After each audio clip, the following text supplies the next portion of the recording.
High-achieving women are dominating business, science, and technologies on TV screens and in their communities. I'd like to touch on the leadership journeys that you have had. And the leadership journey comes from falling and standing and finding my place in the justice system. All the battles you were confronted with in your early journey were a blessing. Really? Promise. No, because they grow, they help you to grow the psychological and social muscles to deal with higher battles. So if I hadn't had my struggles as a student leader, University of Swaziland at WIT, my struggles as a trade unionist, demoted for merely having a child,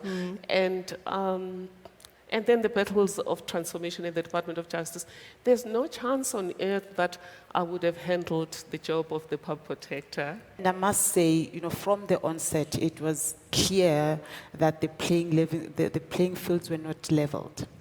The industry has always been male-dominated. We didn't see people that look like ourselves in the leadership positions. And really, it is challenging. But then it's just a blessing to be in a space where you are able to contribute towards digital transformation of our country, towards innovation, and being in the tech industry enables the economy, and it changes the lives, and therefore all those steps that we are taking in the industry actually deepens our democracy. I think in those systems there are those elements, and you confront it and you can't always put your finger on it. But I think some of the hardest things to go through were the expectations of those systems, of how you should show up, what it means to be a good mother, what it means to be a good daughter, all these roles that we play. And then also you have to find a way to carve your path for what you want for yourself.